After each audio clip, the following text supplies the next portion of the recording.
আপনি কি জানেন অ্যালুমিনিয়াম ফয়েলের ভেতরে খাবার লম্বা সময় পর্যন্ত গরম থাকে কেন?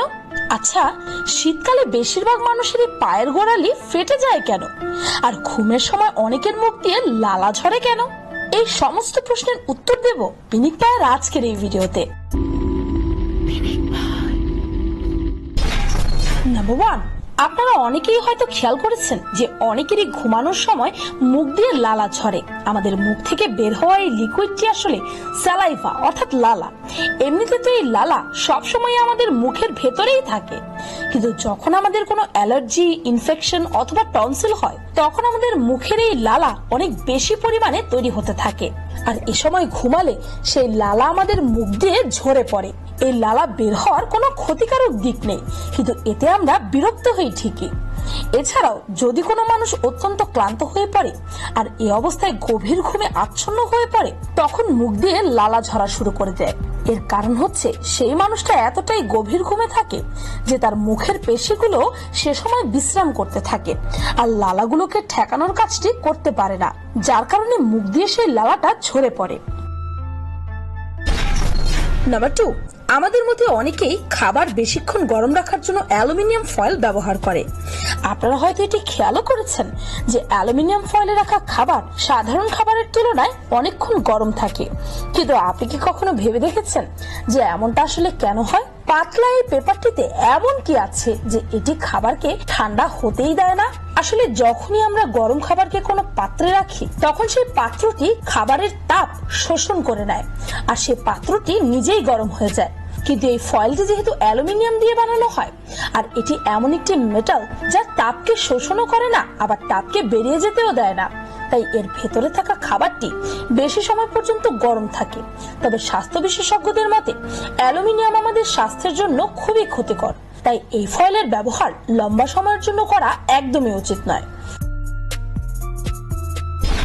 নাম্বার 3, অনেকেরই তো পায়ের গোড়ালি ফেটে যায়। শীতকালে এটি বেশি হয়, কিন্তু আপনি কি জানেন যে পায়ের গোড়ালি ফেটে যাওয়ার আসল কারণ কি?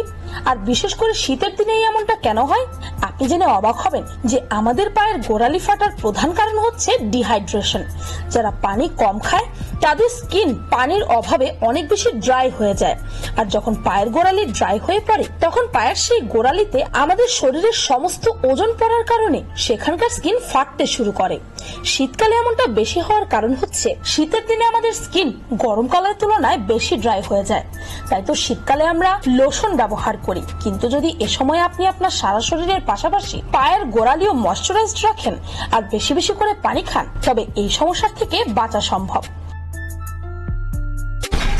নাম্বার 4, এ ব্যাপারে কোনোই সন্দেহ নেই যে চোখ হচ্ছে আমাদের শরীরের অত্যন্ত গুরুত্বপূর্ণ অঙ্গ। চোখ ছাড়া আমাদের জীবনে কোনো রঙই থাকবে না। প্রতিটি মানুষ 1 মিনিটে অনেকবার চোখের পলক ফেলে। এটি সম্পূর্ণ আমাদের কন্ট্রোলের বাইরে নিজে নিজেই হয়ে যায়, কিন্তু আপনি কি কখনো ভেবে দেখেছেন যে কেন আমরা বারবার আমাদের চোখের পলক ফেলি? এর পেছনে বিশেষ একটি কারণ আছে। আসলে আমাদের চোখগুলোকে ঠিকভাবে কাজ করার জন্য অক্সিজেনের প্রয়োজন পড়ে, আর যখনই আমরা চোখের পলক ফেলি তখন আমাদের চোখে অক্সিজেন সঞ্চালিত হয়। চোখের পলক ফেলার আরেকটি লাভ হচ্ছে যে আমাদের চোখ ময়শ্চারাইজ থাকে। যদি আমাদের চোখে একটুও স্যাঁতস্যাঁতে ভাব না থাকে তবে আমাদের চোখ শুকিয়ে জ্বলতে শুরু করবে, তার সাথে আপনি সবকিছুই ঘোলা দেখবেন। আরেকটি ব্যাপার হচ্ছে ঠিক যতবার আমরা আমাদের চোখ বন্ধ করি ততবার আমাদের চোখ পরিষ্কার হতে থাকে। এতেই বোঝা যায় যে চোখের পলক ফেলা আমাদের জন্য কতটা ইম্পর্টেন্ট। নাম্বার 5, পিৎজা খেতে কে না ভালোবাসে? তবে আমি চ্যালেঞ্জ করে বলতে পারি যে আপনার আমার প্রিয় এই পিৎজা সম্পর্কে একটি তথ্য বেশিরভাগ মানুষেরই জানা নেই। নর্মালি তো আমরা পিৎজা বক্সটি খুলে পিৎজা খাওয়া শুরু করে দেই, তবে পিৎজা বক্সের একটি স্পেশালিটি আছে। অনেকে হয়তো খেয়াল করেছেন যে পিৎজার বক্সটি অন্যান্য বক্সগুলো থেকে একটু আলাদা হয়। এর কারণ হচ্ছে পিৎজার এই বক্সটিকে এমন ভাবেই তৈরি করা হয় যেন আপনি এই বক্সটিকে ভাঁজ করে ছোট্ট একটি পিৎজা স্ট্যান্ড বানাতে পারেন। এই তথ্যটি অনেকেরই অজানা, তবে আপনি তো জেনে গেলেন। ভিডিওটি ভালো লাগলে আপনার ফ্রেন্ডস এন্ড ফ্যামিলির সাথে শেয়ার করতে পারেন, আর পিনিক পাই চ্যানেলটিকে সাবস্ক্রাইব করে বেল আইকনে অল নোটিফিকেশনস অন করতে ভুলবেন না যেন। আমি ফাল্গুনি, আজকের মতো পর্যন্তই। দেখা হচ্ছে পরের ভিডিওতে।